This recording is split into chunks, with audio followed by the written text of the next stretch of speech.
एक ऐसा खूंखार कातिल जो अमेरिका के अलग अलग शहरों में जाकर वैलेंटाइंस डे के खास मौके पर कपल्स को मार देता है।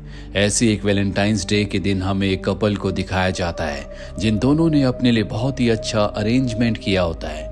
इनके साथ एक फोटोग्राफर भी है जो दूर से इन्हें रिकॉर्ड कर रहा होता है, पर तभी कोई उसे तीर मार कर मार देता है। अब लड़का फोटोग्राफर को फोन करता है लेकिन वो फोन नहीं उठाता और तभी उसे भी एक तीर लगता है। ये देखकर उसकी गर्लफ्रेंड बहुत ज्यादा डर जाती है। वो अपनी गाड़ी की तरफ भागता है, लेकिन लगातार जब उसकी तरफ तीर आते हैं तो उसे गाड़ी छोड़कर भागना पड़ता है। भागते भागते वो एक जगह पर छुप जाती है और तभी उसका मोबाइल फोन रिंग होता है। जैसे वो फोन को उठाती है उसके पैर पर एक तीर लगता है। दरअसल ये फोन उसी कातिल ने किया था क्योंकि वो उसकी लोकेशन जानना चाहता था। लड़की एक बार फिर से अपनी जान बचाने के लिए एक वेयर हाउस में चली जाती है जहां पर पहले से एक आदमी होता है। वो उसे बाहर जाने के लिए कहता है। लड़की बताती है कि बाहर कोई है जो मुझे मारना चाहता है और तभी वो कातिल वहां पर आ जाता है जो उस आदमी को मार देता है। लड़की अपने आप को बचाने के लिए वाइन बनाने की मशीन के अंदर छुप जाती है, लेकिन उसकी सांसें बहुत तेज चल रही होती है जिसे वो कातिल सुन लेता है और अगले पल वो उस मशीन के ऊपर आता है, जिसके बाद वो उस लड़की को भी मार देता है। यहाँ पर हमें हार्ट आइज को दिखाया जाता है जिसने एक नकाब पहना है। उसकी आंखों पर दिल बने हुए हैं, इसीलिए उसे हार्ट आइज कहा जाता है। देखते ही देखते एक साल बीत जाता है। एक बार फिर से वैलेंटाइंस डे आने वाला है। न्यूज चैनल पर हार्ट आई की ही न्यूज होती है। हर तरफ डर का माहौल होता है क्योंकि इस बार भी वो किसी न किसी को जरूर मारेगा।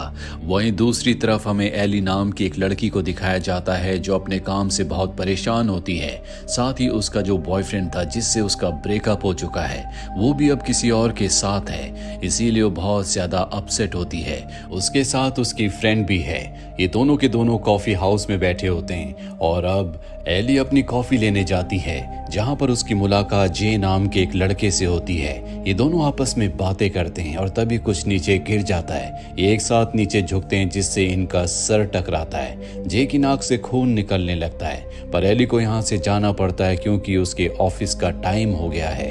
वो एक ज्वेलरी कंपनी में डिजाइनर है, पर आज उसकी बॉस उससे बहुत नाराज होती है क्योंकि एली ने जो एड बनाया है उससे इनकी कंपनी की बहुत नेगेटिव पब्लिसिटी हो रही है। उसने उसमें कपल को मरते हुए दिखाया था, जिस वजह से अब एली की जॉब भी खतरे में है। और अब कंपनी की ओनर एक नए एम्प्लॉय को इंट्रोड्यूस करवाती है जो और कोई नहीं बल्कि जे होता है, जिससे कुछ देर पहले एली कॉफी हाउस में मिली थी। कंपनी की ओनर बताती है कि ये हमारा कंसल्टिंग एडवर्टाइजर है। वो एली से कहती है कि तुम दोनों मिलकर कंपनी के लिए एक पॉजिटिव, अच्छी और रोमांटिक एड बनाओ। ये दोनों उसकी बात मान जाते हैं। जे एली से कहता है क्यों ना आज रात को हम डिनर पर चलें। एली उसकी बात मान जाती है। वहीं दूसरी तरफ हमें दो डिटेक्टिव को दिखाया जाता है जिनका नाम डिटेक्टिव हॉब्स और डिटेक्टिव शॉ है।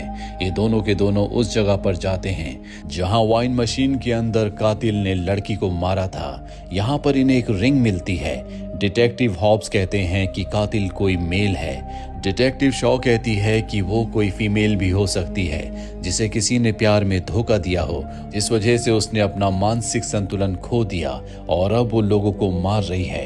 दरअसल जो रिंग इन्हें मिली होती है उससे पता नहीं लगा सकते कि ये मेल की है या फीमेल की। यहाँ पर कातिल का इन्हें एक फोटो भी मिलता है जो उसी कैमरामैन ने खींचा होता है जिसे कातिल ने सबसे पहले मारा था, लेकिन ये फोटो बहुत धुंधला है। साथ ही उसने मास्क पहना है, इसीलिए इस फोटो से उसे पहचानना नामुमकिन है। वहीं रात को हमें जे और एली को दिखाया जाता है जो एक रेस्टोरेंट में डिनर के लिए जाते हैं। वहां पर एली का एक्स बॉयफ्रेंड भी अपनी गर्लफ्रेंड के साथ आ जाता है, जो देखकर वो अपसेट हो जाती है। वो चाहती है कि उसका है, लेकिन बाद में वो जे से किस के लिए माफी मांगती है। और जिस पल में दोनों एक दूसरे को किस कर रहे थे, दूर से हार्ट आइज इन्हें देख रहा था, जिसका मतलब ये है कि उसका अगला शिकार ये दोनों है। अब जे एली को घर छोड़ने के लिए जाता है, पर वहां पहुंचकर उसे पता चलता है कि वो अपने घर की कीज को रेस्टोरेंट में ही भूल आई है। इसीलिए जे उसकी मदद करने के लिए आता है और उसके डोर का ग्लास तोड़कर वो उसके दरवाजे के लॉक को अंदर से खोल देता है। लेकिन उसके हाथ में भी चोट लग जाती है। एली उसे घर के अंदर बुलाती है और जैसे वो फर्स्ट एड बॉक्स लाने के लिए अलमीरा का दरवाजा खोलती है तो वहां पर वो नकाबपोश यानी कि हार्ट आइज होता है जो उसे मारना चाहता है। उसे देखकर वो जोर से चिल्लाती है। वो अलमीरा के दरवाजे को बंद करने की कोशिश करती है लेकिन हार्ट आइज बाहर आ जाता है। वो अपने क्रॉस बो से उस पर हमला करता है। एली की किस्मत अच्छी होती है कि उसका निशाना चूक जाता है और अब उसके ऊपर जे हमला कर देता है, पर हार्ट आइज उससे ज्यादा ताकतवर है, इसीलिए वो उस पर पूरी तरह से हावी हो जाता है और तभी पीछे से एली उसके सिर पर वास मारती है, जिसके बाद ये दोनों के दोनों घर से बाहर भाग जाते हैं। पर अब भी हार्ट आइज इन दोनों के पीछे होता है। ये दोनों भागते भागते अपनी जान बचाने के लिए एक पुराने वीराने घर में पहुंच जाते हैं जहां चारों तरफ सन्नाटा है। इन्हें लगता है कि हार्ट आइज अब इन तक नहीं पहुंच सकता, पर तभी वहां पर वो आकर एली के ऊपर हमला करता है। जे उसकी जान बचाने के लिए उससे लड़ता है लेकिन अब वो जे को धक्का देता है जिससे उसके सर पर चोट आती है। वो वहीं पर बेहोश हो जाता है। एली वहां से भागने में कामयाब हो जाती है।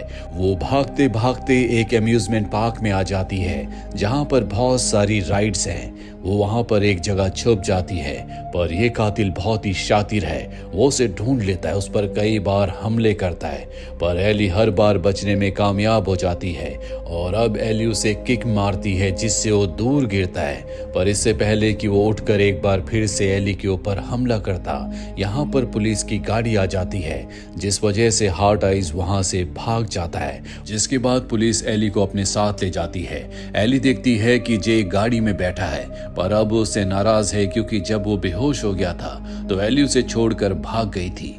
एली उसे समझाने की कोशिश करती है लेकिन वो उसकी कोई बात नहीं सुनना चाहता। साथ ही यहाँ पर डिटेक्टिव्स को ये लगता है कि जे हार्ट आइज है क्योंकि उसके पास उन्हें हार्ट आइज का मास्क और उसका क्रॉस बो मिला था।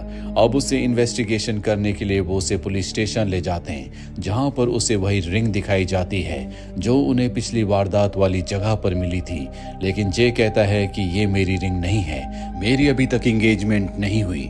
ये सुनकर डिटेक्टिव हॉब्स को गुस्सा आ जाता है, लेकिन डिटेक्टिव शॉ उसे बाहर जाने के लिए कहती है, जिसके बाद वो जे से पूछती है कि तुम और एली कितने वक्त से एक दूसरे के साथ हो। वो बताता है कि मैं न्यूयॉर्क से आया हूँ और आज सुबह ही मैं पहली बार एली से मिला था। वहीं एली को बाहर दिखाया जाता है जो जे के बारे में पूछ रही होती है, जिस पर लेडी पुलिस कहती है कि मैं अभी तुम्हें बताती हूँ, और वो जे के बारे में पूछने के लिए अंदर चली जाती है। तभी यहाँ पर डेविड नाम का एक आदमी आता है जो इंटरनेट ठीक करने के लिए आया है। वो एली से पूछता है क्या आप कॉफी पियोगे। एली मना कर देती है। वो वहां से चला जाता है और तभी वहां की लाइट्स ब्लिंक करना शुरू हो जाती है। एली को एहसास होता है कि आसपास कोई न कोई है। उसे लगता है कि हार्ट आइज यहाँ पर पहुंच चुका है, इसीलिए वो फ्लैग उठा लेती है जिसका ऊपरी हिस्सा बहुत ज्यादा शार्प होता है। उसे शक है कि अंदर दरवाजे के पीछे कोई छुपा हुआ है, पर तभी वहां पर डिटेक्टिव शॉ आ जाती है। वो एली से पूछती है क्या जे तुम्हारा बॉयफ्रेंड है। वो कहती है कि नहीं, वो आज सुबह ही मुझे मिला था। डिटेक्टिव शॉ पूछती है अगर वो तुम्हारा बॉयफ्रेंड नहीं है तो हार्ट आइज तुम दोनों को क्यों मारना चाहता है। वो कहती है कि शायद उसने हम दोनों को किस करते हुए देख लिया, जिससे उसे ऐसा लगता है कि हम दोनों गर्लफ्रेंड बॉयफ्रेंड हैं, जबकि हमारे बीच में ऐसा कोई रिश्ता नहीं है। तभी यहाँ की लाइट चली जाती है। डिटेक्टिव शॉ कहती है कि मैं चेक करके आती हूँ कि लाइट क्यों गई, और अब एली को पूरा यकीन हो चुका है कि हार्ट आइज यहाँ पर आ चुका है। वहां पर जो फीमेल पुलिस ऑफिसर होती है वो उसे कहती है कि हार्ट आइज यहीं पर है, पर वो उसकी बातों पर यकीन नहीं करती। तभी पीछे से हार्ट आई आकर उसी फ्लैग से उस पुलिस ऑफिसर को मार देता है। एली टॉर्च बंद कर देती है और अंधेरे में यहाँ से भागने की कोशिश करती है। वो भागते भागते उस जगह पहुंच जाती है जहां पर डिटेक्टिव शॉ है। लाइट एक बार फिर से आ जाती है, लेकिन अब भी लाइट ब्लिंक कर रही है। इससे पहले कि एली कुछ कह पाती, डिटेक्टिव शॉ देखती है कि उसके सामने हार्ट आइज है। वो उस पर गोलियां चलाती है। गोलियों की आवाज सुनकर वहां पर डिटेक्टिव हॉब्स आ जाते हैं, पर वो देखते हैं कि वहां पर कोई नहीं है। तभी उनके सामने हार्ट आइज आता है जो उन्हें मार देता है। वहीं एली भागते हुए उस केबिन में पहुंच जाती है जहां पर जे है। उसके हाथों में हथकड़ी है, वो वहां से नहीं भाग सकता। वो एली से हथकड़ी की चाबी लाने के लिए कहता है। एली चाबी लेने के लिए जाती है, पर अब उस केबिन में हार्ट आइज आ जाता है जो जे के ऊपर हमला करता है। जे अपनी जान बचाने की कोशिश कर रहा होता है, पर इससे पहले कि हार्ट आइज उसे मारता, बाहर से एली उस पर गोलियां चलाती है। वो अपनी जान बचाकर वहां से भाग जाता है और अब वो जे की हथकड़ियां खोल देती है। ये दोनों के दोनों वहां से बाहर निकल जाते हैं। हार्ट आइज अब बिन के पीछे होता है। ये दोनों भागते भागते एक ओपन थिएटर में पहुंच जाते हैं। हार्ट आई अब बिन के पीछे है। ये दोनों उससे छुपने के लिए एक वैन में चले जाते हैं जहां पर पीछे एक कपल होता है जो उन्हें देखकर शोर मचाना शुरू कर देता है। और अब हार्ट आइज भी वहां पर पहुंच जाता है। वो उस कपल को मार देता है। चारों तरफ अफरा तफरी मच जाती है क्योंकि सबको पता चल चुका है कि यहाँ पर हार्ट आइज आ गया है जो अपने सामने आने वाले हर एक इंसान को मार रहा है। एली तय करती है कि अब वो भागेगी नहीं बल्कि हार्ट आइज का सामना करेगी। जे भी उसका साथ देने के लिए तैयार हो जाता है और अब भी उसे अपने जाल में फंसाते हैं। जे उससे मुकाबला करता है लेकिन इस बार भी जे उसके सामने टिक नहीं पाता।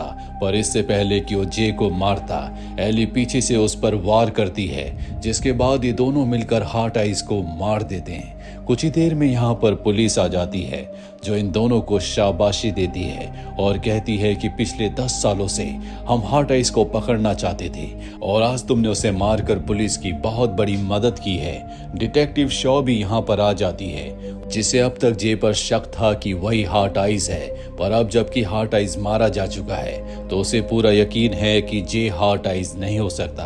वो जे से कहती है, क्या मैं तुम्हें लिफ्ट दे सकती हूँ? जे कहता है कि हाँ, मुझे एयरपोर्ट जाना है। दरअसल आज वो शहर से बाहर जा रहा होता है। इसके बाद एली भी अपने घर आ जाती है पर वो जे को बहुत ज्यादा मिस कर रही होती है। तभी उसकी फ्रेंड का कॉल आता है। वो उसे मोटिवेट करती और कहती है कि तुम्हें एयरपोर्ट जाकर जे को रोकना चाहिए क्योंकि मुझे पता है कि तुम उससे प्यार करती हो। वो उसकी बात मानकर एयरपोर्ट जाती है पर एयरपोर्ट में उसे जे कहीं नहीं दिखता और तभी उसे एक फोन आता है जिसमें एक आदमी उसे धमकाते हुए कहता है कि अगर तुम जे को जिंदा देखना चाहती हो तो जिस पते पर मैं तुम्हें कहूँ अकेले वहां पर आ जाना। पीछे से जे के चिल्लाने की आवाजें आ रही होती है और अब वो उस जगह पहुंच जाती है जो कि एक पुराना चर्च होता है। एली जब अंदर जाती है तो जे को बंधा हुआ पाती है। उसके पीछे हार्ट आइज होता है। इसका मतलब ये है कि हार्ट आइज अब भी जिंदा है। हार्ट आइज अपना मास्क उतार देता है और ये वही डेविड होता है जिसने पुलिस स्टेशन में एली से कॉफी के लिए पूछा था। यहाँ पर उसके साथ डिटेक्टिव शॉ भी होती है और हमें पता चलता है कि हार्ट आइज एक नहीं बल्कि 2 इंसान हैं, एक डिटेक्टिव शॉ और दूसरा डेविड। दरअसल ये दोनों गर्लफ्रेंड बॉयफ्रेंड है और जिस हार्ट आइज को एली ने और जे ने मारा था दरअसल वो डेविड का दोस्त था जो इनके साथ मिलकर काम किया करता था। लेकिन ये दोनों ही असली मास्टरमाइंड है जो पिछले 10 सालों से लोगों को मार रहे हैं। ये तीनों एक टीम की तरह काम करते थे लेकिन अब इनका एक साथी मारा गया। यहाँ पर एली उनसे पूछती है कि तुमने हम दोनों को क्यों चुना? हम दोनों तो गर्लफ्रेंड बॉयफ्रेंड भी नहीं है। डिटेक्टिव शॉ बताती है कि उस दिन हमारा शिकार तुम्हारा एक्स बॉयफ्रेंड और उसकी नई गर्लफ्रेंड थी, पर जब हमने तुम दोनों को किस करते हुए देखा तो हमने तुम दोनों को मारने का फैसला किया। अगर तुम इस लड़के से प्यार नहीं करती तो तुम्हारे सामने एक पिस्टल है, उस पिस्टल को उठाओ, इसे मारो और यहाँ से चली जाओ।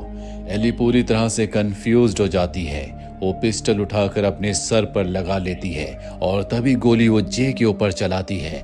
जे को गोली लग जाती है लेकिन उसने गोली ऐसी जगह पर चलाई होती है जो उसके शरीर के पार होकर पीछे डिटेक्टिव शॉ को लग जाती है जिससे वो जख्मी हो जाती है और अब एली जे को लेकर यहाँ से भागना चाहती है। पर ये दोनों एक बार फिर से उन दोनों को पकड़ लेते हैं। जहां एक तरफ डेविड जे के ऊपर हमला कर रहा होता है वहीं दूसरी तरफ डिटेक्टिव शॉ एली को मारना चाहती है और एली हिम्मत नहीं हारती। वो उसका सामना करती है और डिटेक्टिव शॉ को मारने में कामयाब हो जाती है। दूसरी तरफ हमें जे को दिखाया जाता है जो डेविड को कैंडल्स के ऊपर गिरा देता है, जिससे वो जख्मी हो जाता है और अब वो इन दोनों को मारने के लिए इनकी तरफ बढ़ता है, पर वो जख्मी है इसीलिए चल नहीं पा रहा होता और इसी बात का फायदा उठाकर जे उसे मार देता है और अब सभी हार्ट आइज मारे जा चुके हैं।